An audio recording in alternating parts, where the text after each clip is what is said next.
मंगलमय मंगल करण वीतराग विज्ञान। नमो ताहि जात भय अरहंतादि महान। करि मंगल करि हो महा ग्रंथ करन को काज। जात मिल समाज सब पावे निज पद राज। इस भव के सब दुख निके कारण मिथ्या भाव।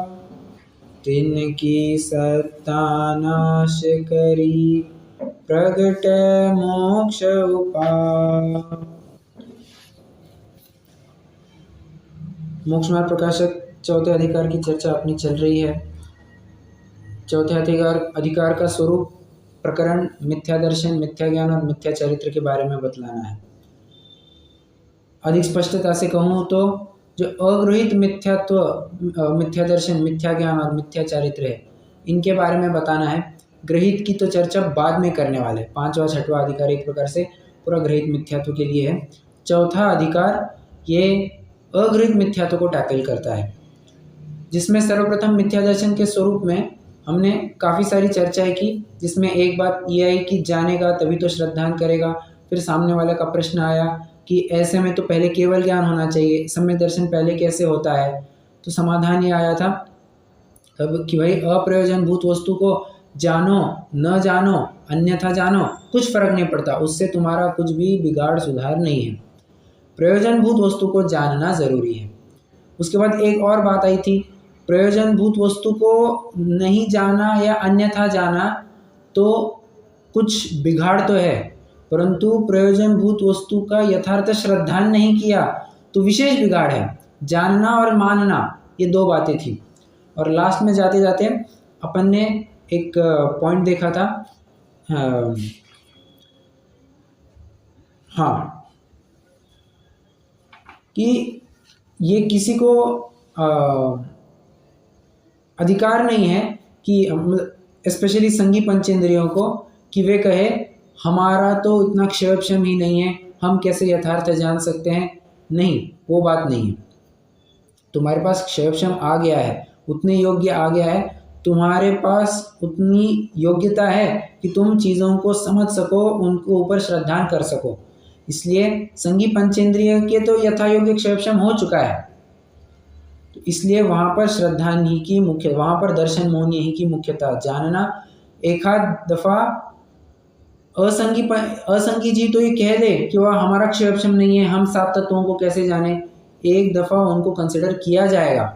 ये नहीं कह रहा हूँ कि मोहनिया वहाँ पर है नहीं, है मोहनिया भी है वहाँ पर, परंतु वहाँ पर ज्ञानावरण का भी विशेष रोल पाया जा रहा है। अपने इसमें वैसी है नहीं बात। इसलिए श्रद्धान करना, यथार्थ वस्तु के ऊपर यथार्थ जो प्रयोजनभूत तत्व है उनका यथार्थ श्रद्धान करना ये अत्यंत महत्वपूर्ण है। परंतु जिस प्रयोजनभूत और अप्रयोजनभूत इस शब्द का हम बार बार उच्चारण करते आ रहे हैं, आखिरकार वो है क्या, ये तो बताओ। तो अभी इस प्रकरण के साथ आगे बढ़ रहे हैं, प्रयोजनभूत और अप्रयोजनभूत पदार्थ। देखिए, सबसे पहले शब्द की हम संरचना समझते हैं। जरा संधि विच्छेद कीजिए। प्रयुज भूत, प्रयोजनभूत का संधि विच्छेद कैसे होगा? प्रयुज भूत। प्र मतलब प्रकृष्ट रूप से, युज मतलब जोड़ना, साथ में होना, और भूत मतलब होना, सत्ता, अस्ति। तो जो प्रकृष्ट रूप से जोड़ता है, कैसे जोड़ता है? कैसे जोड़ता है? अपने उद्देश्य से जोड़ता है, अपने साध्य से जोड़ता है, अपने लक्ष्य से जोड़ता है, जिनके श्रद्धान से उन पदार्थों को प्रयोजनभूत पदार्थ कहा जाता है। ठीक है, तो प्रयोजनभूत पदार्थ कौन कौन से हैं इसकी बात करेंगे ही, परंतु अप्रयोजनभूत कौन से होंगे? भाई जो प्रयोजनभूत नहीं है वो अप्रयोजनभूत हो जाएंगे। सिंपल सा लॉजिक है। देखो, हम अपना घर ढूंढना चाहते हैं, क्या कर रहे हैं? एक एक घर को तराशते जाए, नहीं, ये मेरा घर नहीं, ये मेरा घर नहीं, ये मेरा घर नहीं है, ऐसे तो बहुत टाइम चला जाएगा। एक काम करो ना, तुम्हारा मतलब का जो घर है उसी को पकड़ लो, बाकी सारे तुम्हारे घर नहीं है, वैसा हो गया। प्रयोजनभूत अप्रयोजनभूत में भी वैसी ही बात है। 7 प्रयोजनभूत पदार्थ बताए गए हैं तत्व, जीव, अजीव, आश्रय, बंध, संवर, निर्जरा और मोक्ष। अब प्रश्न एक उपस्थित होता है कि ये ही 7 प्रयोजनभूत तत्व क्यों? तो इसके लिए पंडित साहब एक भूमिका के रूप में एक प्रकरण कहते हैं और फिर उसके बाद में आगे बढ़ते हैं। पंडित जी साहब कहते हैं कि देखो, जे त्रिभुवन में जीव अनंत, सुख चाहे दुखते भयवन। जितने भी जीव है इस संसार में सारे के सारे दुख से दुखी है, दुख से दुखी है, भयभीत है और सुख की प्राप्ति करना चाहते हैं। ठीक है, तो सुख की प्राप्ति का उपाय क्या है? सुख होगा कहाँ पर? तो कहते हैं दुख का अभाव सो ही सुख है, और आत्म को हित है सुख, सो सुख आकुलता बिन कहिए, आकुलता शिव माहिनता तय, शिव मग लाग्यो चाहिए। सुख निराकुल स्वरूपी होता है, इसलिए, और सुख होता किस में है? तुम्हारे अपने में होता है। इसलिए सबसे पहली वस्तु तुम्हारा अपना जीव तत्व। ठीक है, जिसको सुखी होना है, भले आदमी उसके बारे में तो पहले विचार कर लो, फिर बाकी की वस्तु तो अपने आप हो जाएंगी। दूल्हा और दुल्हन तो नक्की कर लो, फिर बाराती और जो लड़की के पक्ष वाले वे हो ना हो चल जाएगा, परंतु दूल्हा दुल्हन होने चाहिए। अगर एक भी गायब होगा तो शादी नहीं होगी। फिर काजी हो, पंडित हो, कोई भी हो, फादर हो, कोई भी हो, दूल्हा दुल्हन में से कोई भी गायब होगा तो शादी नहीं हो पाएगी। इसलिए जो सबसे मेन जिसको सुखी होना है वो जीव सामने चाहिए। तो जीव को सुखी होना है, इसलिए सबसे पहला जीव तत्व बताया। कैसे सुखी होगा? तो कहते हैं आपापर का ज्ञान करने से। आपापर का ज्ञान, आपापर मतलब क्या? आपापर मतलब होता है स्व और पर का ज्ञान। नहीं नहीं नहीं, स्व का स्वरूप और पर का पर रूप ज्ञान। क्या कहा? दो बातें हैं, एक स्व पर का ज्ञान और एक आपा पर का ज्ञान। दोनों में बहुत अंतर है, बहुत अंतर है। जैसे मैं अपनी आत्मा को नहीं सॉरी क्या है, कैसे कहूँ मैं अभी, हाँ, शरीर को मैं जानता हूँ। कैसे? स्वरूप से जानता हूँ। ये तो गलत हो गया, उल्टा हो गया ना, स्व और पर। परंतु तुमने स्वत्व किस में किया है ये समझ में ही नहीं आता। स्वपना और परपना ये किस में किया है यही समझ में नहीं आ रहा था। इसलिए आपा पर का ज्ञान ये शब्द बहुत कार्यकारी होता है, जहाँ पर खुल के ये बात आती है कि आपा पर का ज्ञान मतलब स्व का स्वरूप और पर का पर रूप। ऐसा ज्ञान मतलब मैं हूँ पर रूप नहीं, और पर मुझ रूप नहीं है, वो उस रूप है। ठीक है, ये ऐसा जो ज्ञान है इसको आपापर का ज्ञान कहते हैं। अब आपापर के ज्ञान से क्या होगा? तुम जिसमें एकत्व कर रहे हो, ममत्व कर रहे हो, कर्तृत्व कर रहे हो, भोक्तृत्व कर रहे हो, उस वस्तु, एक प्रकार से शरीर की बात है, उस शरीर से और उसके साथ जितने भी संयोग है उनसे तुम स्वयं को अलग जानते हो, अलग मानते हो। ये आपापर का ज्ञान है। समझना, आपापर का ज्ञान ये फर्स्ट स्टेप है जो अत्यंत महत्वपूर्ण है। अगर ये ना हो ना तो पूरी नैया डूब जाएगी, मतलब कुछ बात ही नहीं रहेगी।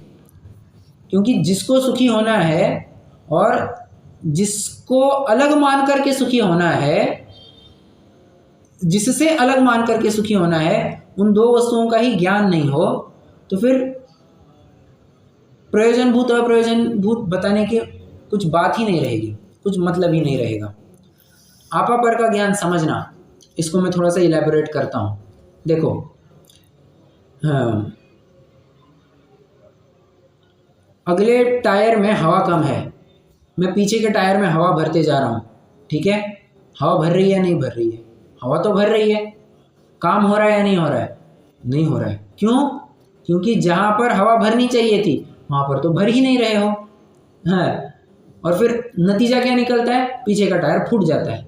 हवा भरते जा रहे भरते, अरे देखो हवा भर रहा है बराबर से, चेक भी कर रहा है, परंतु गलत जगह हवा भर रहा है और गलत जगह चेक कर रहा है। इलाज करना है एक पैर पर, दाएं पैर पर, डॉक्टर कहता है, मतलब डॉक्टर ने दूसरे पैर का ऑपरेशन कर दिया। होता है क्या कभी? हाँ, ऐसा होता है, रियल लाइफ में भी होता है। हाँ, मतलब विद्वान एक घटना सुनाते हैं कि घटना क्या गया, अभी स्वाध्याय चल रहा था, स्वाध्याय में ये उदाहरण दिया गया कि देखो कैसे तो व्यथा होती है जीव की, ये दर्द एक जगह हो रहा है, मलहम पट्टी दूसरी जगह पर कर रहा है। एक पैर फ्रैक्चर हुआ है, एक पैर में दिक्कत है, तो दूसरे पैर का ही ऑपरेशन कर देते हैं। अब लोग लगे हंसने, और उसी बीच एक महिला हाथ खड़ी करके बोली, पंडित जी हंसने की कोई बात नहीं है, मैं इस बात की मैं भुक्तभोगी हूँ इस बात की। क्यों? मेरे साथ भी ऐसा ही हुआ था। ये रियल लाइफ एक घटना है, ऐसा हुआ है।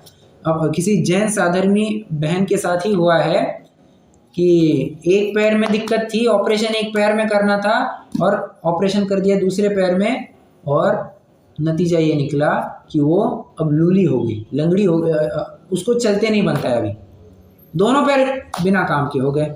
अब विचार करो कितनी बड़ी रिस्क है। जहाँ पर काम करना है वहाँ पर अगर मलहम पट्टी इलाज ना किया जाए तो पूरी बात बिगड़ जाती है। और क्या कहें, ये एक और उदाहरण देने वाला था मैं,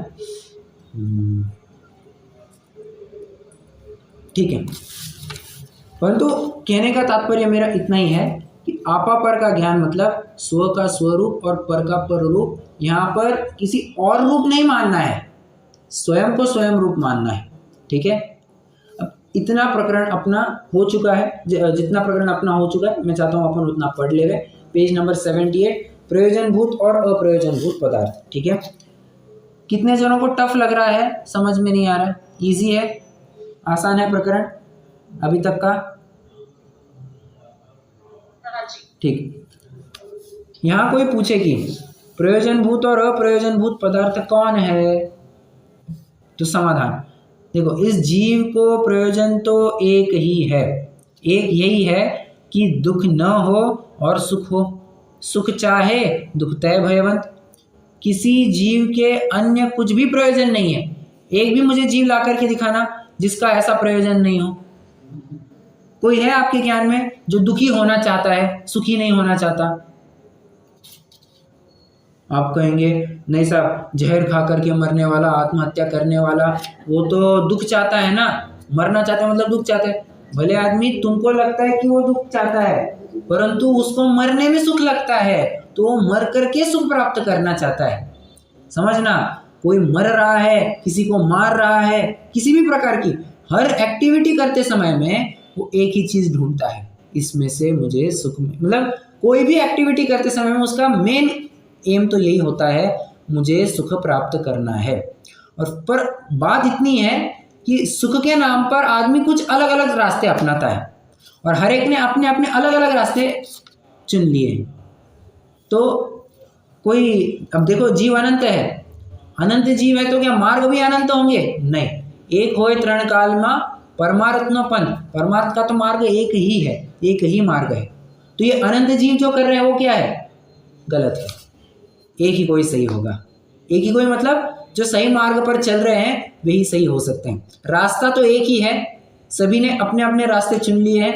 कभी ना कभी एक ना एक दिन उनको भी ये स्वीकार करना पड़ेगा कि हम इतने दूर तक आ गए थे, हमने गलत ट्रेन पकड़ ली, अब फिर से उल्टा आना पड़ेगा और फिर जाना पड़ेगा। मान के चलो हमें जाना था दिल्ली, मैं हर बार यही उदाहरण देता हूँ, ट्रेन में बैठे, परंतु रात का समय था, ट्रेन में बैठे, अगली सुबह जैसी नींद खुली, आई आई यो इडली डोसा, चेन्नई पहुँच गए। जाना था दिल्ली, पहुँच गए चेन्नई।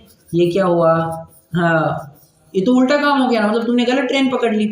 अब फिर से दिल्ली जाने के लिए क्या करना होगा? फिर से पुणे तक आओ और फिर दिल्ली की राह पकड़ो। अब ये मत कहना कि नहीं साहब हम तो फ्लाइट करके दिल्ली पहुंच जाएंगे। अरे मैं उदाहरण दे रहा हूँ। तो गलत रास्ता चुनने का उसका क्या कहते हैं, उसका रिएक्शन बहुत खतरनाक होता है।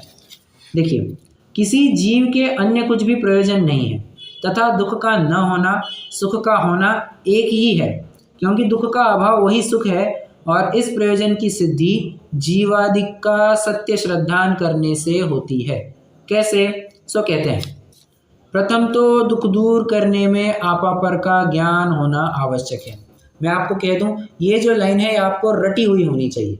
प्रथम तो दुख दूर करने में आपापर का ज्ञान अवश्य होना चाहिए। फिर से एक बार, प्रथम तो दुख दूर करने के लिए आपापर का ज्ञान अवश्य होना चाहिए। एक और बार, प्रथम तो दुख दूर करने में आपापर का ज्ञान अवश्य होना चाहिए। अब आप बताइए, रिपीट कीजिए। प्रथम तो दुख दूर करने में आपापर का ज्ञान अवश्य होना चाहिए। बराबर। नेक्स्ट। प्रथम तो दुख दूर करने में आपापर का ज्ञान अवश्य होना चाहिए। बराबर। नेक्स्ट। प्रथम तो दुख दूर करने में आपापर का ज्ञान अवश्य होना चाहिए। ठीक है, ये लाइन याद हो गई। अब ये लाइन आपको भूलनी नहीं है। मैं क्या मैंने आपको कल भी कहा था, चौथा अधिकार बहुत महत्वपूर्ण है। इसमें आपको याद करने वाली भी चीज़ें थोड़ी होगी, इसलिए मैं आपको जितनी मेन कीवर्ड्स है, जो की लाइन्स है, मैं आपको कक्षा में साथ साथ याद करवा दे रहा हूँ, तो आपको फिर बाद में दिक्कत ना हो। चलो, तो क्या कहते हैं, प्रथम तो दुख दूर करने में आपापर का ज्ञान होना आवश्यक है। ये आपापर का ज्ञान क्या है? स्व का स्वरूप और पर का पररूप ज्ञान। अब इसमें थोड़ी सी एक मज़ेदार बात वैसे ही कहना चाहूँगा, इसके पीछे इतिहास है। हाँ, ये आपापर का ज्ञान क्यों बनाए रखा, इसके पीछे थोड़ा इतिहास है। जब इसका संपादन किया जा रहा था, हिंदी में कन्वर्ट किया जा रहा था, तो संपादन किसने किया है? डॉक्टर हुकुमचंद जी भारेले ने इसका संपादन किया है, इस ग्रंथ का। और और हुआ क्या है, टोडरमल जी ने ये ढूंढारी भाषा में लिखा है। ठीक है, अब ढूंढारी से हिंदी में कन्वर्ट करते वक्त कई सारी दिक्कतें हैं। पंडित टोडरमल जी को ये आदत रही है, वे कम से कम फुल स्टॉप का प्रयोग करते हैं। और फुल स्टॉप का काम कैसे चलाते हैं? पुनश्च पुनश्च पुनश्च ऐसे शब्द का प्रयोग करके। वे फुल स्टॉप नहीं लगाते, और शैली है उनकी। ठीक है, तो पुनश्च कह करके वे अगला सेंटेंस चालू करते। तो जब ट्रांसलेट हो रहा था, तब इन सब बातों का ख्याल रखा गया था, यथा योग्य फुल स्टॉप वगैरह। कंटेंट कुछ भी चेंज नहीं किया, यथा योग्य फुल स्टॉप वगैरह ग्रामर के हिसाब से बनाया, जो आज की हिंदी खड़ी लिपि है उसके हिसाब से बनाया गया। पहला चैलेंज तो ये था कि फुल स्टॉप कहाँ लगाए, कैसे लगाए। दूसरा चैलेंज ये था कि कई सारे पंडित जी के अपने मौलिक शब्द थे।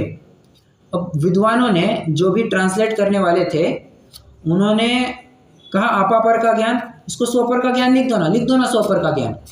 अब हुकुमचंद जी डॉक्टर साहब ने कहा कि नहीं, उन्होंने ये बात स्वीकार नहीं की। क्यों?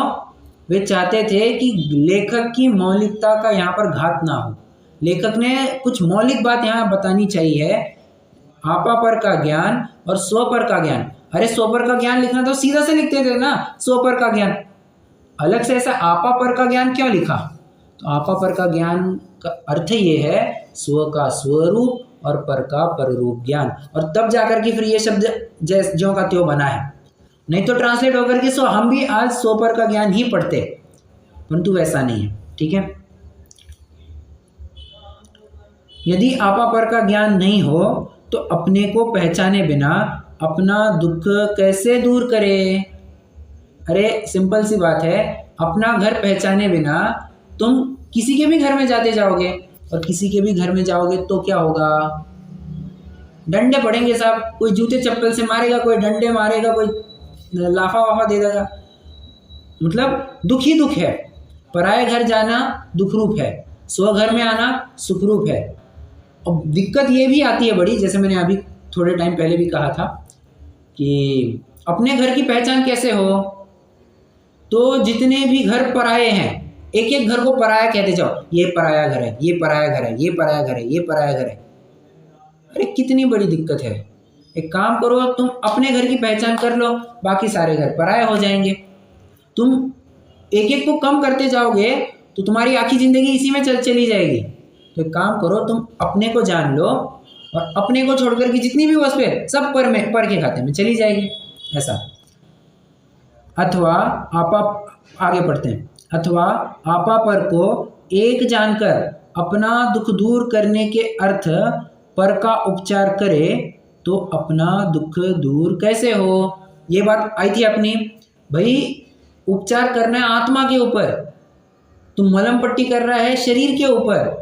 विचित्र बात है, दुखी हो रहा है आत्मा और इलाज कर रहा है शरीर के ऊपर। मैं ये करूँगा तो सुखी होऊंगा, वो करूँगा तो सुखी होऊंगा, यहाँ जाऊँगा तो सुखी होऊंगा, ये वस्तु की प्राप्ति होगी तो सुखी होऊंगा, ये खाऊंगा तो सुखी होऊंगा, एग्जाम पास हो जाएंगी तो सुखी हो जाऊंगा, आदि आदि जो कुछ भी प्रत्येक की अपनी भावना है, ये विशिष्ट काम हो गया तो सुखी हो जाऊंगा।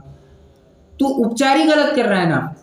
ओ, मैं तो अनादि से रोगी हूँ, उपचार कराने आया हूँ। क्यों उपचार कराने आ रहा है भाई? सुखी होने के लिए। और पहले मैं गलत उपचार कर रहा था, अगर सही उपचार कर रहा तो आता ही नहीं यहाँ पे। हाँ, सिंपल सी बात है, कोई भी आदमी 4 डॉक्टर की क्यों तलाश करता है? 4 डॉक्टर क्यों बदलता है? इस डॉक्टर के नहीं उस डॉक्टर को कंसल्ट करो, सेकंड ओपिनियन लो, थर्ड ओपिनियन लो, फोर्थ ओपिनियन लो, ऐसा क्यों करता है? सही इलाज हो।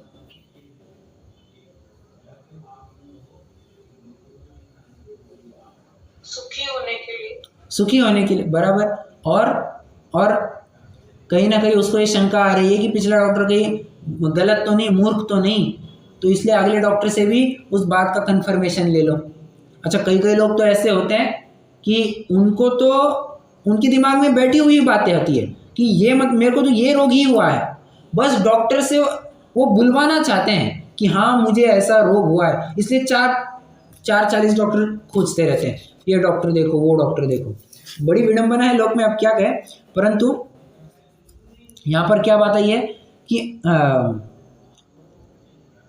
पर का उपचार करे तो अपना दुख दूर कैसे हो। हाँ,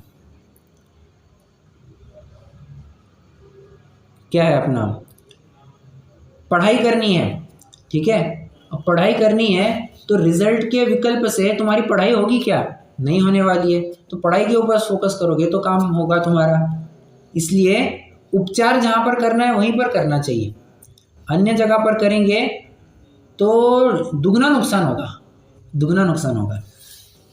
आगे, अथवा अपने से पर भिन्न है परंतु यह पर में अहंकार ममकार करे तो उससे दुखी ही होता है।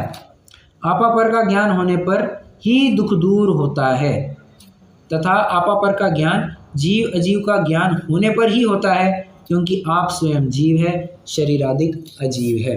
अब समझ में आया आपा पर का ज्ञान करना क्यों आवश्यक है? क्योंकि जीव और अजीव का बाइफर्केशन करना ही अत्यंत महत्वपूर्ण है। एक बार फिक्स हो गया ना कि मेरा घर कौन सा है, पराया का घर कौन सा है, तो बस बात बन जाती है। क्या मुझे क्या काम करना है ये पक्का हो गया तो बस काम हो जाता है, बात बन जाती है। पहले तय होना चाहिए तुम्हारा क्या है, पराया कौन है, ठीक है। अब देखो यहाँ तक की तो बात अपनी हो गई, जीव अजीव की बात हो गई। तो दौलत राम जी तो बराबरी से कहते हैं आकुलता शिव माही न ताते शिव मग लाग्यो चाहिए। आकुलता कहाँ पर नहीं है? तो मोक्ष में नहीं है साहब। मतलब जो तुम्हारा प्रयोजन है, प्रयोजन की सिद्धि कहाँ पर होगी? मोक्ष में होगी, मोक्ष की प्राप्ति करने पर होगी। तो तुम्हें मोक्ष भी जानना जरूरी है। भले आदमी तुम अपने साध्य को, लक्ष्य, गंतव्य को ही नहीं जानोगे, क्या होगा? क्या नहीं होगा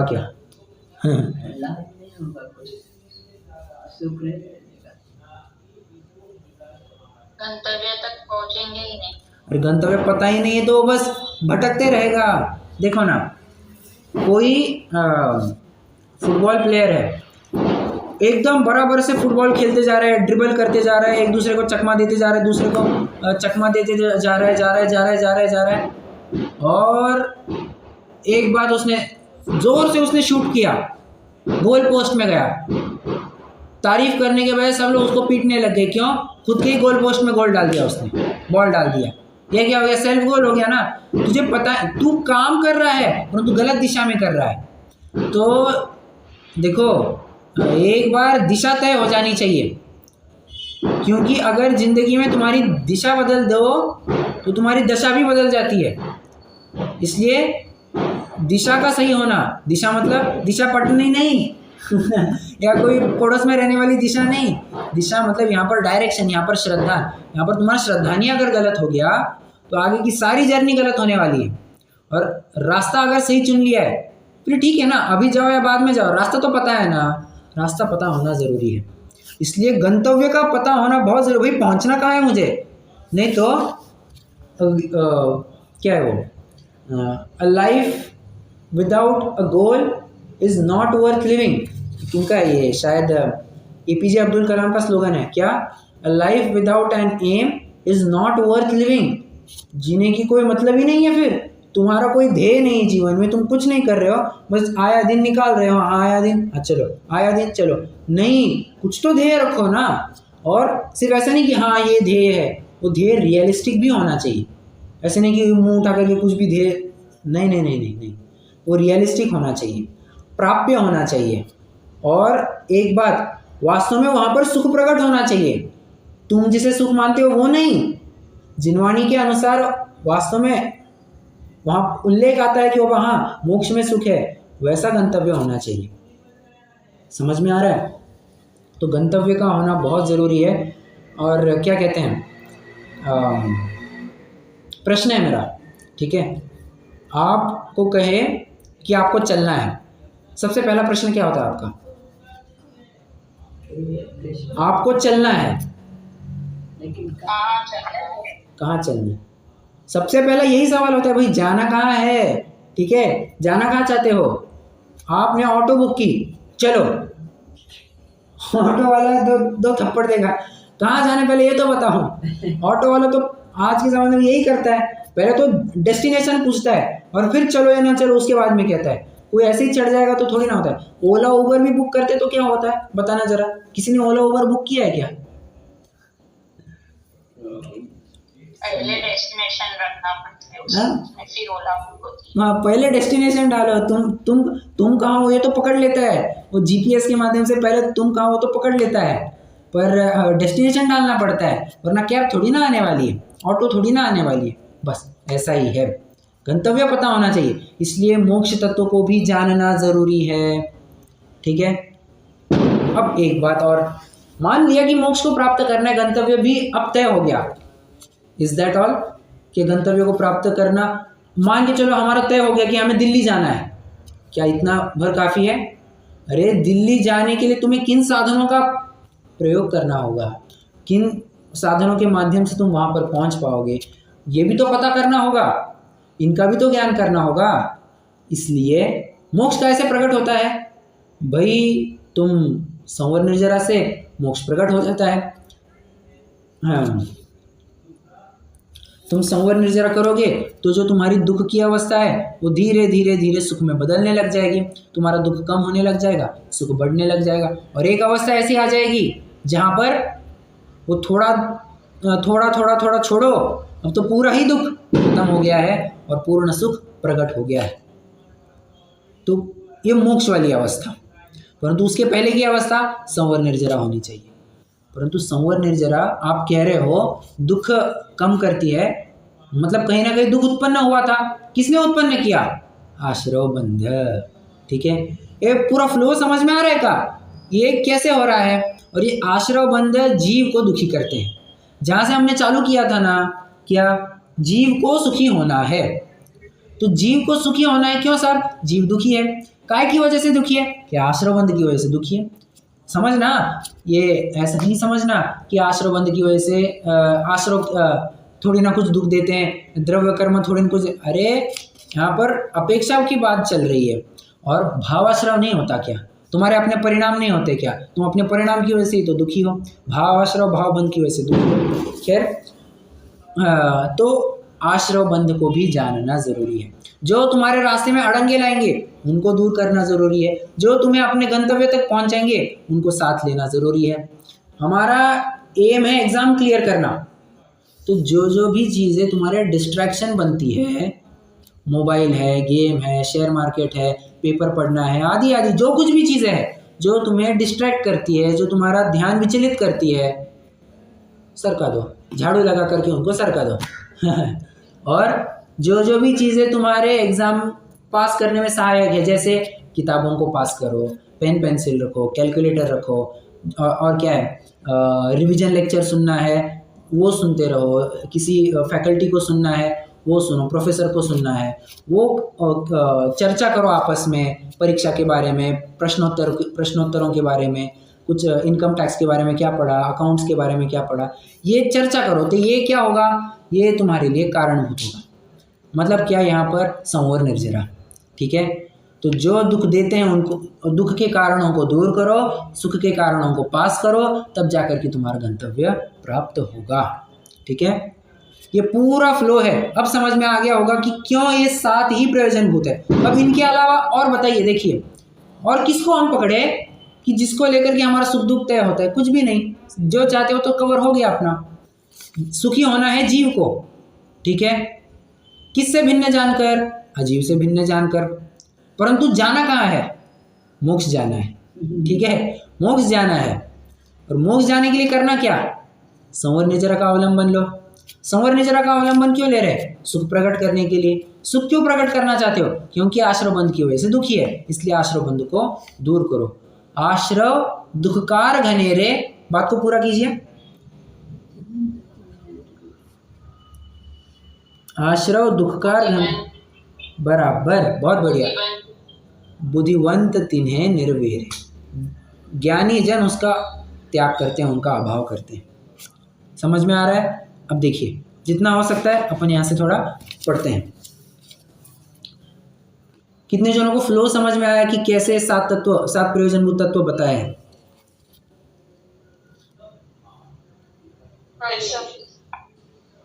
ओके, कोई पढ़ना चाहेगा? हाँ जी। यदि लक्षण आदि द्वारा जीव अजीव की पहचान हो तो अपनी और पर की भिन्नता भाषित हो, इसलिए जीव अजीव को जानना अथवा जीव अजीव का ज्ञान होने पर जिन पदार्थों के अन्यथा श्रद्धान से दुख होता था, उनका यथार्थ ज्ञान होने से दुख दूर होता है। इसलिए जीव अजीव को जानना। 1 मिनट, तथा दुख का कारण तो देखिए 2 बातें कह रहे हैं यहाँ पर। लक्षण आदि द्वारा जीव अजीव की पहचान हो तो अपनी और पर की भिन्नता भाषित हो, इसलिए जीव अजीव को जानना।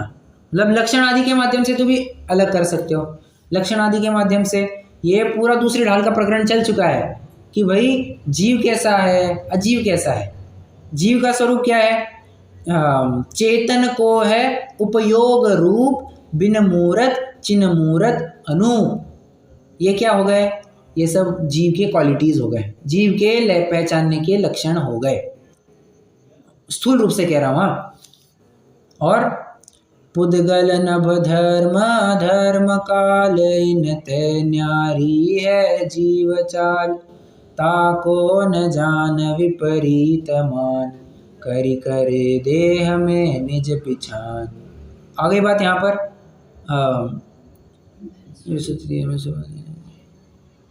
ठीक, बराबर। यहाँ पर 6 ढाल में क्या बात आई कि अरे देखो अभी कहा, मैं अभी भूल गया। पुद्गल नभ धर्म, हाँ, ये क्या हो जाएंगे? ये अजीव हो जाएंगे। लक्षणों के माध्यम से तुम अलग अलग कर सकते हो। जीव का लक्षण क्या? उपयोग। जीव का लक्षण उपयोग, जानने देखने वाला जीव है, सुख दुख का अनुभव करने वाला जीव है, ठीक है। कोई और द्रव्य सुख दुख का अनुभव करता है क्या? पुद्गल सुख दुख का अनुभव करता है? नहीं साहब। धर्म अधर्म आकाश काल संभव ही नहीं है बात। इस प्रकार से लक्षणों के माध्यम से अंतर कर सकते हैं। आगे, तथा दुख का कारण तो कर्म बंधन है, उसका कारण मिथ्यात्व आदि आश्रव है। यदि इनको न पहचाने, इनको दुख का मूल कारण न जाने, तो इनका अभाव कैसे करे? और इनका अभाव नहीं करे तो कर्म बंधन कैसे नहीं हो? इसलिए दुख ही होता है। अथवा मिथ्यात्व अधिक भाव है सो दुख में है। यदि उन्हें जो का त्यों नहीं जाने तो उनका अभाव नहीं करे, तब दुखी ही रहे। इसलिए आश्रव को जानना। 1 मिनट, अब देखो एक बात आती है यहाँ पर, क्या थोड़ी सी हटकर है बट आपको रेलेवेंट लगेगी, ठीक है। कई लोग ये मानते हैं कि ठीक है ना, अभाव करना है, त्याग करना है तो बिना जानकारी के करो, जबरदस्ती उसको जानना और फिर उसको छोड़ना, इसमें क्या मतलब है? समझ मैं आपको उदाहरण से बताता हूँ। मैंने आपको कुछ दिन पहले मुक्ति दीदी का उदाहरण दिया था, पंडित सचिन जी की बेटी, वो कुआं दिखाया उन्होंने कि बाबा यहाँ पर फिर से नहीं आना। तो भले आदमी, जब यहाँ पर तुम चाहते हो कि तुम्हारी बच्ची यहाँ पर गिर ना जाए तो दिखाया क्यों? दिखाया इसलिए ताकि बराबर ज्ञान रहे, क्योंकि अनजाने में कुछ भी हो सकता है, इसलिए ज्ञान कराना ज़रूरी है। एक और उदाहरण देना चाहूँगा मैं। उदाहरण मतलब ऐसे अपना छेड़ाले की पंक्ति है, बिन जाने ते दोष गुणन को कैसे तजिए गई है।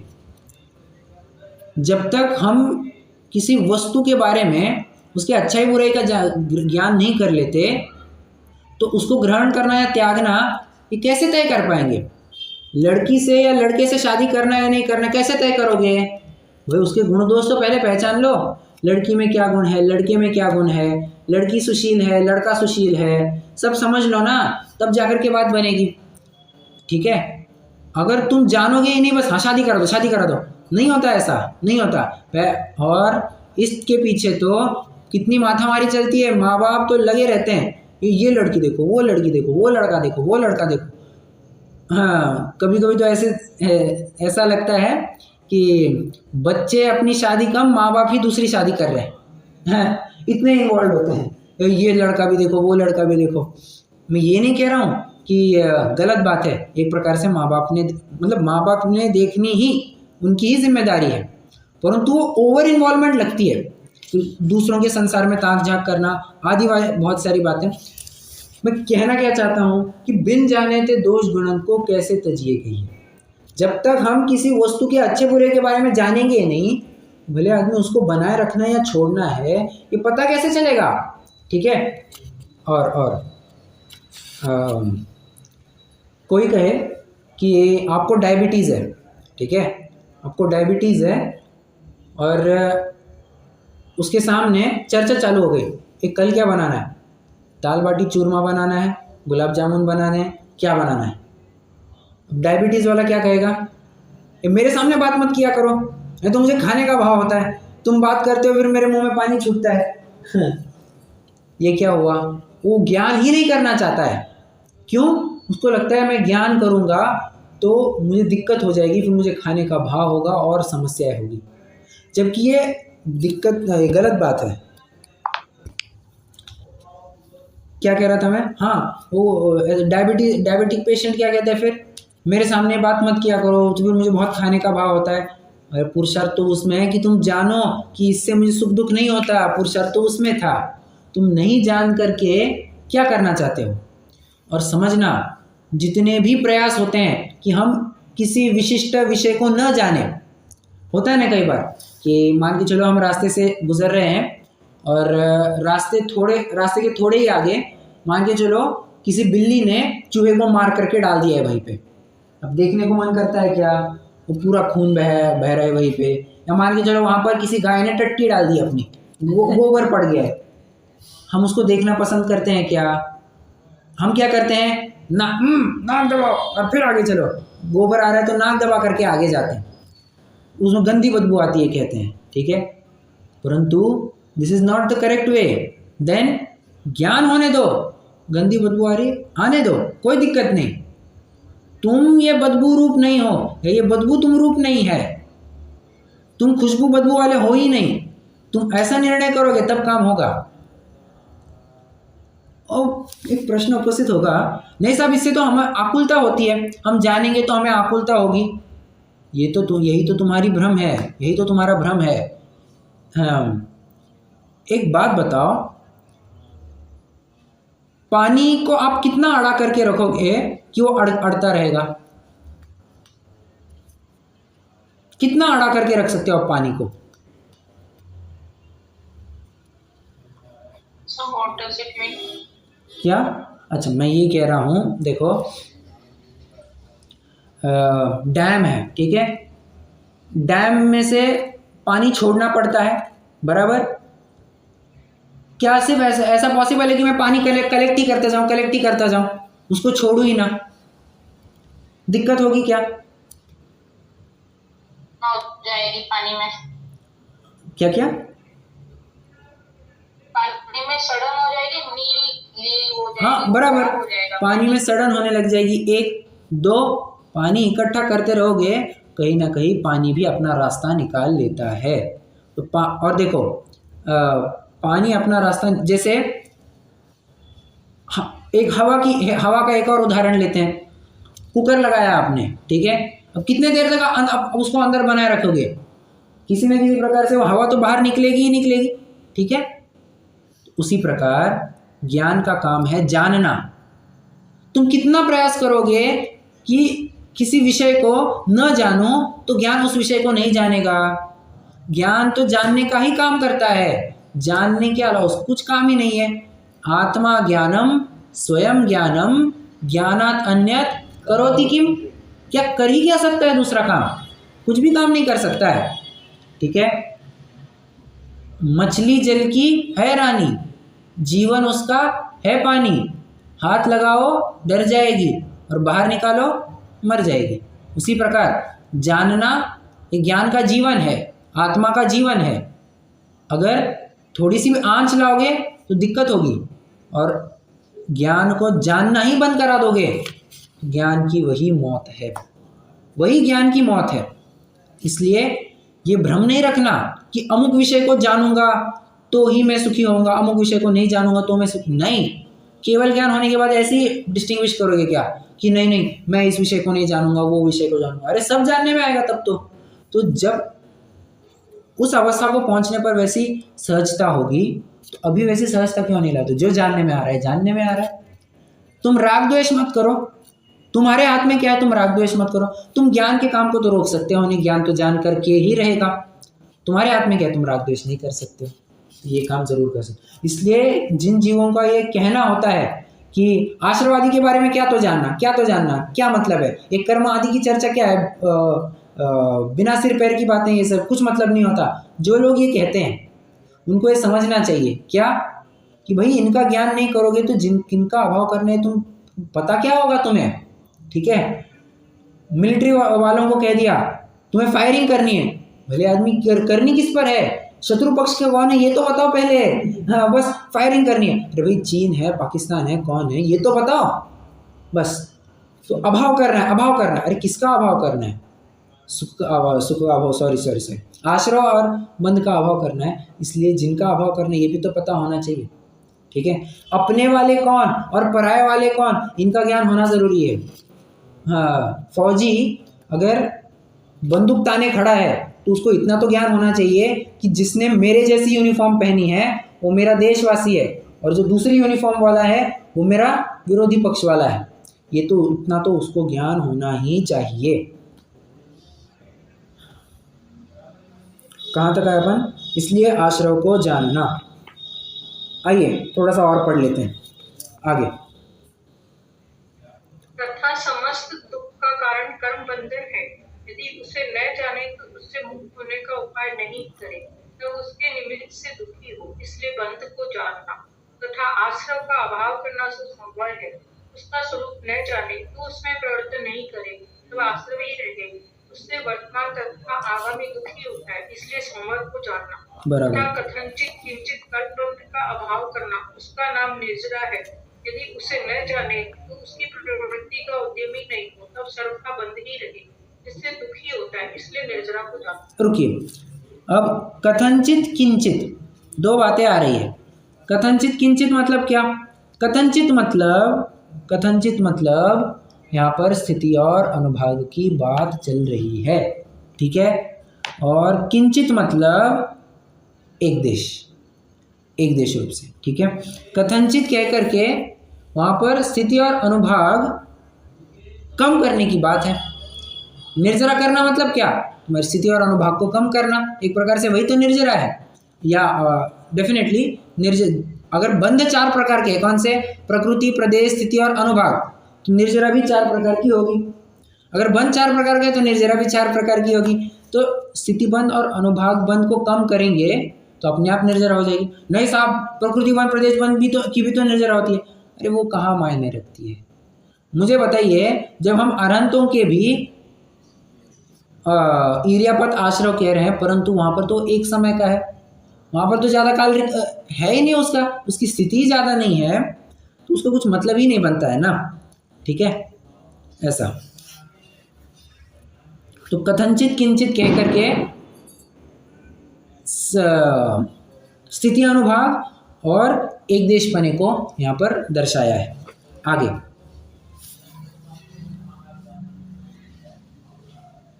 तथा सर्वथा सर्व कर्म बंध का अभाव होना उसका नाम मोक्ष है।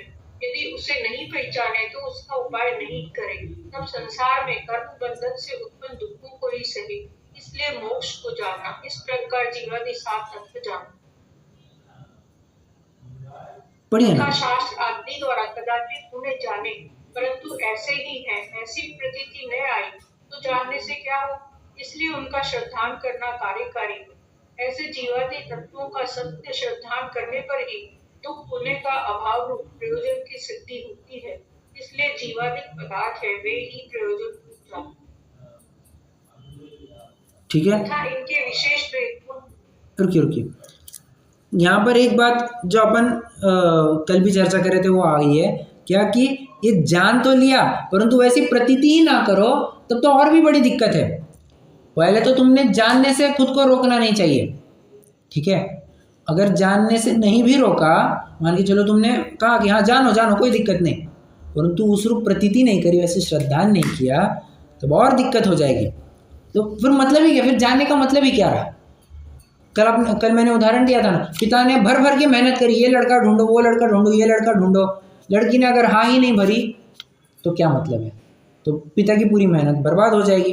वैसा ही आइए लास्ट पैराग्राफ पढ़ते हैं। तथा इनके विशेष भेद पुण्य पाप आदि भूत है, उनका भी श्रद्धान प्रयोजन भूत है, क्योंकि सामान्य से विशेष बलवान है। इस प्रकार ये पदार्थ तो प्रयोजन भूत है, इसलिए इनका यथार्थ श्रद्धान करने पर तो दुख नहीं होता, सुख होता है, और इनका यथार्थ श्रद्धान किए बिना दुख होता है, सुख नहीं होता। तथा इनके अतिरिक्त अन्य पदार्थ है वे अप्रयोजन भूत है, क्योंकि उनका यथार्थ श्रद्धान करो या मत करो, उनका श्रद्धान कुछ दुख का कारण नहीं। बस ये अपना प्रकरण हो गया प्रयोजन भूत अप्रयोजन भूत का। आगे कुछ प्रश्नों की भी अवश्य चर्चा की है यहाँ पर, मैं चाहता हूँ उस प्रश्न की चर्चा अपन कल करेंगे, परंतु आज के लिए कोई दिक्कत हो तो पूछ सकते हैं। और यहाँ पर एक विशेष बात इन्होंने कही है कि पुण्य पाप भी जोड़ दो तो और विशेष बात हो जाएगी, पुण्य पाप को भी जोड़ दो यहाँ पर। ठीक है, अब पुण्य पाप को कैसे जोड़ेंगे? अलग से पुण्य और पाप मत जोड़ देना, तो आश्रय और बंध के ही दो भेद कर देना, पुण्य और पाप, तो ऐसे मिला करके 9 पदार्थ हो जाएंगे, जीव अजीव, पुण्याश्रय पापाश्रय, पुण्य बंध पाप बंध, संवर निर्जरा मोक्ष, 9 हो गए यहाँ पर। ठीक है, इस प्रकार वो तो बोली भाषा है कि अपन पुण्य पाप को जोड़ देते हैं अलग से। ठीक है, चलिए अगर कोई प्रश्न हो तो पूछ सकते हैं, नहीं तो अभी अपन जिनवाणी स्तुति करेंगे। कुछ विशेष बिंदु होंगे तो अवश्य कल भी चर्चा करूंगा मैं।